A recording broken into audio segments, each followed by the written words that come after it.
Sometimes they're just plain tragic. You've done none tragic thus far. And then on just your 5th day on the job, you did one of the best interviews, I think, from even a trained interviewer would want to do, and that was yesterday with Abraham Ancer. Phenomenal plan. Thanks, bro. Appreciate that. What was your game plan you knew the conditions were going to be tough. What was the game plan coming in today? Just stayed patient and hitting as many greens as possible. I knew the putter was feeling good. I love these putting surfaces are incredible, and I have a lot of confidence when the greens are rolling nice and firm and fast. So I just try to put the ball in play, don't get in too much trouble, because you can make a lot of bogeys out here, especially with this wind, and I was able to do that. You play so much different than the other two guys you play with. They hit it high, they hit it a mile. You're more of a crafty type player. I'm assuming you love kind of a course like this. I love this kind of golf. Definitely not bomber's paradise. As you can tell, I'm not gifted with a ton of distance, but I love to move the ball around and play with my trajectory, and I love that. In Australian golf, you can do that. You have multiple types of ways to get the ball in the hole, and I truly enjoy that. That's why I feel like I've played good in the past here, and I have a lot of confidence playing here. I agree. Game plan tomorrow? Same. Just blinders on, hit the fairway, hit the green, and if not, just minimize the big mistakes and make some putts. Do what you do. Look great. Thanks, brother. Appreciate it. See you, bro. Thank you, Pat. So relaxed, so comfortable. People at home have no idea how hard it is, from spending your entire career now at 48 years old answering questions, answering a lot of questions, to asking them. That was so impressive. I appreciate it. But, you know, Abe he's awesome. He's great. I've known these guys for a long time, but it is hard to stand there and ask them questions, because I know the answers, because I've been watching them all day. But then to ask them kind of what I've seen. But they've all been great. Like I said, all the players have been so helpful. And, you know, they've all asked me, all in different ways, hey, how's it going? You know, have you scooted up yet? Or, you know, what's going on? They give me a little bit of heat. But it really has. It's been fun, and these guys have really taken to me doing it. So absolute natural. Well, as me and all my boys say, you're killing it, bro. Keep it up. All right, let's take a look at the leaderboards. We'll start with the individual leaderboard from yesterday. Sam Horsfield, Abraham Ancer, and Carlos Ortiz at the top of the individual leaderboard, 9 under. Jerry, thoughts on this leaderboard? I fully expect the winner to come out of that final 3-ball, because they're playing consistent, solid, and flighted golf ball golf, which you need to do around here. Now, the wind being down today is going to give a few more guys a chance, but when you have 3 guys bunched up at the top, all playing as solidly as they have, I expect the winner to come out of that group. Now, my question is, who's been playing the most sustainable golf this week versus who's just riding a hot streak that might not last? You know, that's a great question. It's a really hard one to answer. I think the most sustainable golf has been probably Horsfield, with his way of plodding around the course, not taking a lot of chances, playing for the center of the greens. He's #1 in putting, but he's not making a lot of bombs. He's just making all those short ones you're supposed to make to keep around healthy. I think the one perhaps riding a hot streak, and it all comes down to the putter, Carlos Ortiz made over 200 feet of putts the first day. He made a lot of solid putts yesterday, including a couple long ones. That typically can last for a week. It normally doesn't, but it never lasts long term, unless, of course, you're somebody named Cam Smith. So I think that would be the hot putter you can't rely on to win. Something we have to mention here, as that team leaderboard was up, Majestics GC at the very top of the team leaderboard going into the final round. This is their first time as a team doing that in LIV history. How incredible is that, first and foremost? But can they keep this up today? I believe they keep it up. I mean, between the 3 captains, you've got 23 Ryder Cups. Okay, so, and you have roughly 800 tournaments between all of them. They all know each other so well. They've all played together. This is nothing new for them. Now, Sam, he's been in the lead, so he's in a different position. The other boys are going to be chasing. I think they can, you know, I think they're going to play well. The conditions are much easier. I expect them to, you know, play better. But there are some great teams right on their heels. That is right on their heels. 2 superstar teams right behind them, so it's going to be a dogfight till the end. Well, we're going to do a deeper dive into that topic, but first, let's take a look back at how we even got here. Here's a look back at day 2. Well, the Majestics, who are 3/4 English, playing in Australia, that should be a motivating factor. They're going well today. Lee Westwood tearing up the Grange early on. Majestics have climbed to 6th place. Majestics are into a tie for 3rd. Amazing. You know, I know the guys have been working really hard. You know, I think we have a little sort of a chip on our shoulder as a team. You know, we've definitely underperformed. The Majestics, well, can they get on the podium after 31 events? Horsfield putted from off the green. This was his 4th at 14. Oh, easy par. Stay calm, everybody, stay calm. The Majestics are into a tie for second. They said, do you have any pills for vertigo? Because we're so far up the leaderboard. I think everyone's really excited about the possibility of, hence I say, win it tomorrow. That's the goal. Abraham Answer can tie the lead once more. Perfecto. Ese es el palo perfecto. Abraham Answer. Está right at it.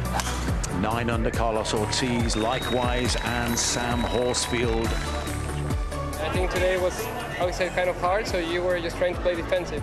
Scores were up and down, which is awesome, but you're also like, all right, let's keep it together. But no, it was a great day. It's going to be a thrilling finale. And dare I say here in Australia, the team that consists of 3 Englishmen actually statistically has a really good chance today, Pat. They really do. Yeah. No, they really do. I'm looking forward to watching it. I know they're excited to play, and they are ready. 31 events. 31 events without a podium. We only play 14 a year. Exactly. Yeah. It's crazy. Well, should be exciting to see. I'm going to check in with you guys on what you're watching for outside of that. But first, let's check in with Dom and Sue-Ann and see what are they watching for today on Championship Sunday.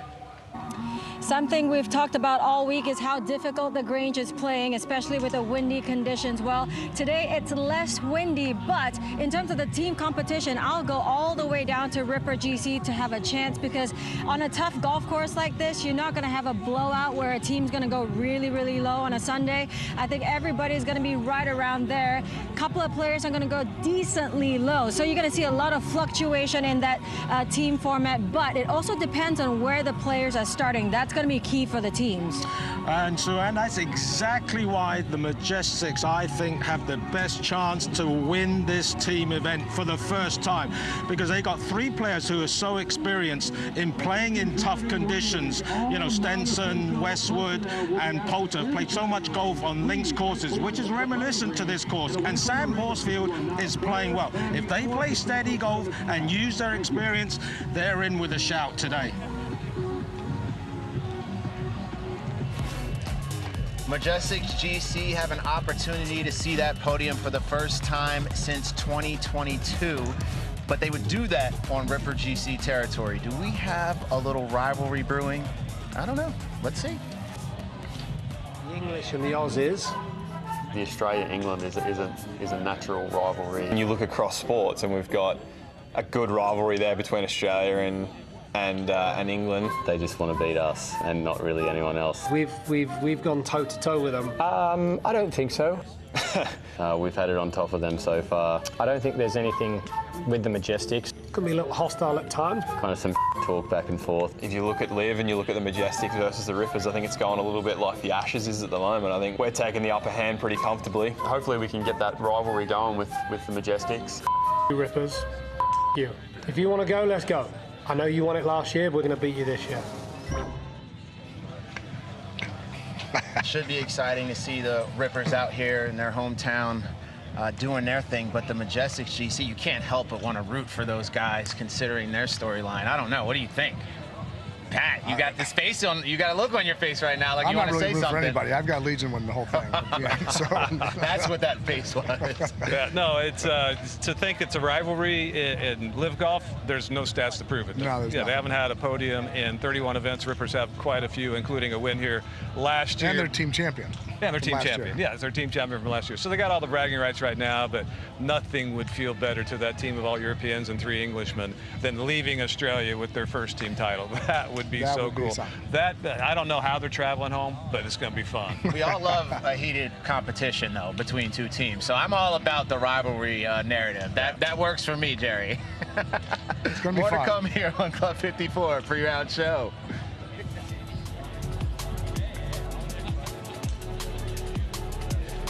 All right, let's talk about these individuals going for the fight, going for that championship win here in Adelaide. We got to start with Abe Answer, who you said just did such an impressive job, especially considering the conditions yesterday. Tell me what is working so well for Abe Answer here. Well, he keeps the ball out of the wind. He plays to his strengths because he doesn't overpower a golf course, as you heard in that interview with Pat. And he's pretty darn nifty around the greens. The second shot he hit into 18 yesterday, there's probably 3 guys in the field who would have tried it, and not many would have pulled it off. He missed the putt from about 5 feet, but it was an incredible shot. Same place, next group, Carlos Ortiz didn't even try it. He laid up over the side, chipped it basically sideways to 20 feet on the green. That's pretty good. Ortiz has the hot putter right now. Will that last? He also has the best flighting of the golf ball by technique of anybody. And Horsfield, I mean, my goodness, the guy's just playing solid. Everybody, based on his wins on the DP World Tour before he joined LIV, everybody knew this was possible. It wouldn't be a surprise at all if he won, but he just hasn't had the track record within LIV to be able to have that experience and that confidence yet. But you get it somehow. They have to get it somehow. Let's talk a little bit more about Carlos Ortiz. It may be tough out there today with the winds. If his irons aren't sharp today, can his short game save him under final round pressure? What do you think? I think so. I think they're all going to have to be on their game to win today. You know, with the wind being down, the course being more scoreable, you're also going to have guys that are coming up the leaderboard that if they get closer to them, that's going to create a little more pressure. You know, I do believe I've got an answer winning the tournament myself, but Carlos obviously has the game to do it. He hits it a long way. He can flight the shots down. All the Torquay team can flight the ball down better than any other team. And I expect Carlos to be in there. Yeah, what you don't see in those stats right there, he is first in fairways hit this week. First in fairways hit, 7th in greens in regulation. Carlos or Abraham Ancer, just the opposite. 7th in fairways hit, but first in greens in regulation. Those are old school stats. Those aren't strokes gained, but they're hugely important in a ball striker's paradise like this, where distance isn't required. Who's out of the two? Whose game complements heavy winds on a course like this? Is it the scrambler in Ortiz, or is it the ball striker in Ancer? I've got Ancer. I've got Ancer winning. I watched him 18 holes yesterday. He got around the course beautifully. He plotted his way around. He hit it where he was supposed to, and then he approach shots were where you were supposed to miss them, and he putted great. You know, I'm not taking anything away from the other two guys, but I have Ancer getting himself around 18 holes and being there at the end. Well, only time will tell. We just got some word in. Rachel is live on the range right now by Carlos Ortiz. Rachel, talk to us. What's going on? Hello, Christian. I mean, I would be Carlos Ortiz, but he's gone for lunch. But he's coming back. But we're in front of Torquay. But he has the same coach as Neiman, Ido Miguel, so they swing it very similar. Absolute artists. Rachel, Christian just asked the question is who has the game to play well in the wind? And there's something I really have noticed through the years, and especially these last 2 days, about Carlos Ortiz from a technique standpoint, why he is so well suited to playing great in the wind. And it's simply that firm-handed approach through impact, very stiff-handed, firm-handed, no flip of the hands whatsoever on his controlled iron shots, keeps that face very square for a long time. That does 2 things, in my opinion. It, number one, makes the line of play easier to control, your direction easier to control, but it also, because there's less hands through impact, allows him to be able to impart less spin to the ball, and spin in the wind is an absolute killer. What are your thoughts? Definitely. Well, he won in Houston earlier in the year, and he definitely had that flatter ball flight, especially with the driver, so it's going to release. And you talk about that firm wrist at impact. He literally, the club face is square, which is so important. If you can do that, then you can move your body well through the ball. And also swing speed. He doesn't swing it as quick, which reduces the spin. So those 2 components means he's great in the wind. Now, with the lack of punishing winds today, as though we had yesterday, the guys who hit it a little higher are going to have a better chance to get a few shots close to some of these greens that are just getting firmer and firmer as the day goes on. Anybody in the contention that you think fits that mold to maybe make a run at them? I'm asking you to put your analyst hat on now. I think it's going to open up completely. As Herbie said earlier, the par 5s are now reachable. I really like Brooks. He's actually just here over my shoulder, but he's hitting it so good at the moment. Ricky said he's dialed in, working hard with Pete Cowan. So I think someone like that, or even a Bryson, if he can get those par 5s in too, it really brings the field together. Well, thank you so much, Rachel, for all of that insight. You do a phenomenal job, as always. And Jerry, I know, Jerry, you got to get out of here soon, but before you do, final thoughts as we head into Championship Sunday. I think Rachel's right. I fully expect to see at least one, maybe more of those superstars to make an early run and teases. It's not so much about how many shots they're back. It's the fact that there's 3 guys they have to be. To think all 3 are going to falter is a stretch, so I still think that winner's coming out of that final 3 ball. Jerry, you usually would have already left by now. Are you sure you still have a job over there? I got a really fast cart driver over there. We just plow through. But are you sure you even have a job anymore? No, because not positive. there's something that was floating around online. You might be out of a job after I've seen this. I don't know if you saw this online yesterday, Jerry. Take a look. A little subdued early, the crowd at 12, and it just gets a little more encouraging, shall we say, as the day goes on. Oh, goodness me! Patrick Reed, you little beauty! Well, that didn't take long. A classic from the Shipmates. 2 brothers from Australia with millions of views online. I think that was a pretty good reenactment. Yeah, I think only the 3 of us. On the ground. I know, that was fantastic. Sometimes I feel like I'm going to have to do that to Arlo. Like he's going to blow a gasket. He gets so wound up when moments like that happen. But that's, I think, hilarious to our entire team to be able to enjoy. So thank them for that. Love it. Shout out to the Shipmates. Jerry, thank you so much. As always, Pat, you're not going anywhere. Stay right here. We're going to toss it over to our boys in the booth, David and Arlo. What's up? You know you've arrived when you get the Shipmates treatment, don't you? Yeah, it's like getting to the Muppet Show. You've made it. And the guy being given CPR in the background added to the comedy. Well done, guys. It's an honor to be spoofed by you. Today, 3 men tied on 9 under par. They will be grouped together going off at the first tee, last in our staggered shotgun start.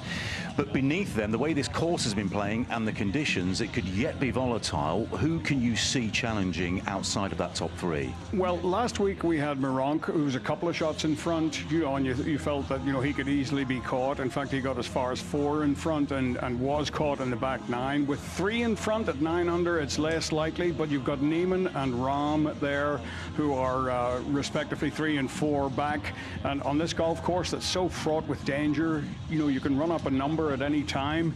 You just never know. Well, the Poms are behind the Majestics. They lead by 1 in the team competition. No podiums in 31 events. Boy, would they love to win on Australian soil.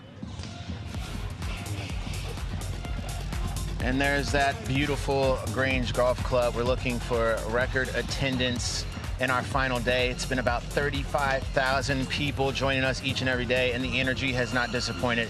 You got to come here if you've never been here before. It's unlike anything you will ever see. And you owe me a shoey, by the way, today.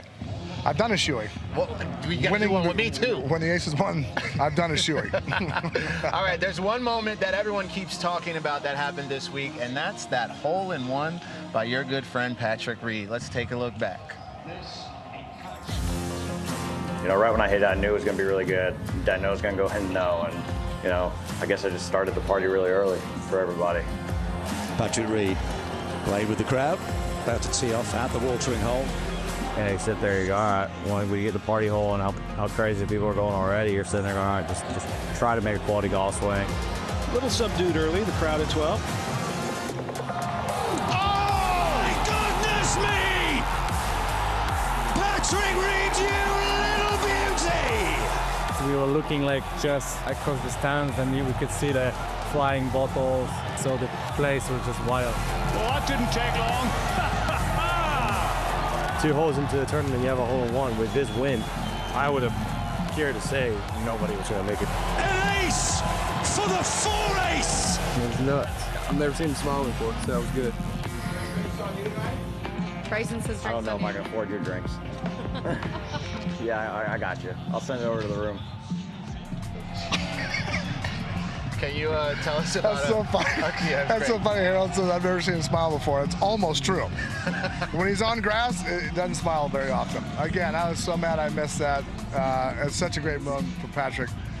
It was phenomenal. I can't imagine the conversations you guys have had about it. And there's the Shark, the one and only Shark. Greg Norman doing what he does best, man of the people, showing love to the fans as we... What's that guy, 70, by the way? It doesn't look like it. Look at him. Doesn't look like it. Guy's an absolute stud. Absolute stud. All right. It's time now to toss over to our Club 54 reporter, Annabelle Angel, and her new feature, 5 Under. It's the final round here in Adelaide, and we've got plenty to watch out for, so let's get into it. Could today be the day for the Majestics? They're in prime position for a podium finish, something they haven't done since Boston 2022. It's been a long wait, but this could be their moment to shine. This course has been brutal. Round 2 played the second hardest of any round since the start of 2023, with an over par average score of 72.6. And with the wind still swirling, don't expect scoring to get any easier today. The players are in for a grind. Venga chicos, 5 of the top 8 players on the leaderboard are Spanish speaking. Could we be heading to a full-blown fiesta at the top of the leaderboard? It's looking likely. Statistically, Carlos Ortiz is the most likely winner today, with a 30.2% probability of taking the title. But with tricky conditions, anything can happen. John Rahm's title probability might just be 6%, but could you ever count out the big Spaniard? I wouldn't. After electric performances from Dom Dollar and Jungle Giants, we're closing out an epic week with Aussie DJ Fisher taking the stage tonight. If you thought the energy was high on the course, just wait until the party starts. We started this week with Dom Dollar. From there, we had the Jungle Giants, and now we got to go out with a bang. We're bringing Fisher back. This is a video from last year. Who's that guy? I think I know that guy. Peter Malinauskas, man of the people, having some fun there with Fisher. I think we got him to take a shoey maybe on stage in front of everyone. The crowd loved it. But Fisher is going to be a whole lot of fun tonight. Are you going to join me at the Fisher? It depends. Okay. Maybe. On what? A lot of people. We'll talk off camera. You're coming with me to the Fisher Cup. What else am I going to do? Exactly. All right, earlier today, Rachel had some fun on the range. Let's check out what happened. Final day here in Adelaide. It's got so much traffic going by. We're going to start with the Rippers. They're 9 back. It's been done before in the team, so we're not going to count them out. Let's get Lucas before he launches one. Lucas, hello. Hey, how are you? You are playing very well this week. Thank you. Talk to us about your game plan for the final round. We got a little different wind today, so hopefully that should free out the par 5s a little bit. It's felt like it's been, all the par 5s have played about 1 kilometre long, so it might be nice to reach one of them in 2 today. So there's definitely some more scoring opportunities I think out there today. Hopefully the greens are as firm as they were yesterday afternoon, and it will, help with the creativity out there. So look, you're gonna have to stay somewhat patient. I'm a long way back, so if I could try and get into like a podium finish, I'd be really happy with that. And that's probably my goal for the day. But just stay as patient as I can and just hit it to the spots I've already picked out throughout the week. And come on, Herbie, you got this. You got this. Dom, I want to speak with the coach quickly. No, you don't want to speak? Okay, well, I spoke with Dom yesterday. I'll speak for Dom. Go on, Pewee. Dom told me about how after they've played, it's all about recalibration. So they need to get back to their basics. We're going to charge down. Legion, as always, in firing zone. Let's speak with Hugo. Hello, Hugo. Hello, how you doing? The team, as always, are in the hunt. How's your boy feeling? He was a bit angry yesterday, so I don't want to talk to him. Only a little bit, it's okay, yeah. No, he's feeling fresh today, so hopefully it'll be a good one. Good one. And any talk from Rahm, or does he just let you get on with it? He just lets everyone get on with it. They're obviously all 4 great players, so yeah, we just work together to do well. Go on, Hugo. Good man. I want to speak with, let's go with Casey. I love how he warms up. Here's Johnny, famous Johnny. Paul, as always, just so solid. What's the key to playing around here today? Obviously the breeze is a little bit different today. Yesterday it was really drying out and it was pretty tricky to judge the distances, but we did a decent job, quite happy. Today, let's go low, 5 under. Go on, John. Casey always hits 50 balls in his warm-up. John lines them up. He's got the string line for his start line. Oh, hear the strike. Right, I want to go one more place. Majestics. Oh, camera. Could this be their day? Could it be the day? Let's run down. We want to get a captain. I think we get Westy. Westy, could this be the day? I don't know. Could it? Come on, give me something. I haven't got my crystal ball out yet, but obviously we're all playing well. We all played well yesterday, all under par, so fingers crossed. Any word on Henrik? He's in the hunt. Yeah, looks to be hitting it well. He always hits it well. Any tournaments? Well, any tournaments, just how many putts you hold at the end of the day. Everybody up and down the range hits it good, and you know, it's who makes the putts at the right time. Come on, I'll let them get on. It's going to be a big day today. Not as much wind. Let's see if we can get one more. Oh, wait there. Carlos Ortiz, caddy, Mikey. Mikey, is your boy set?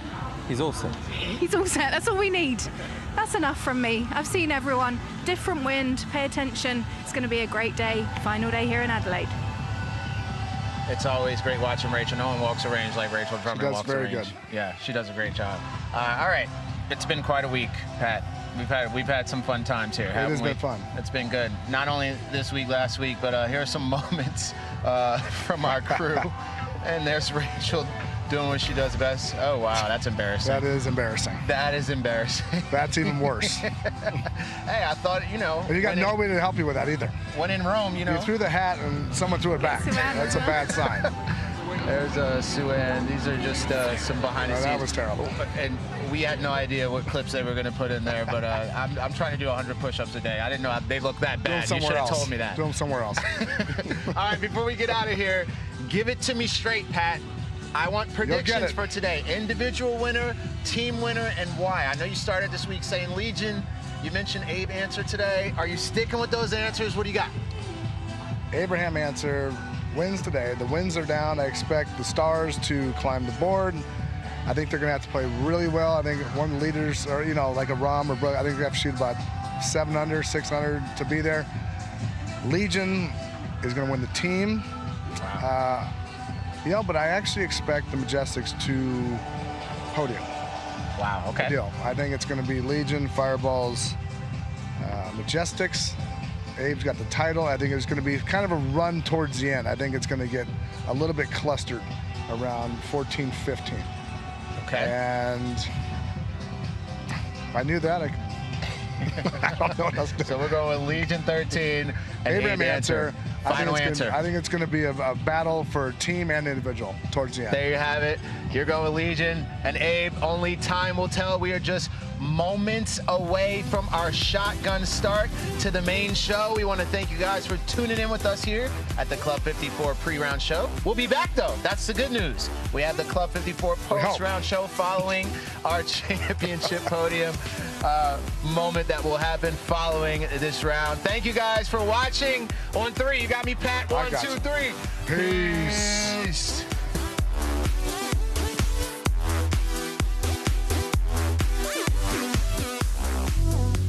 We're an uncomplicated lot down here. Not much bothers these laid-back masses. Unless, that is, something's happening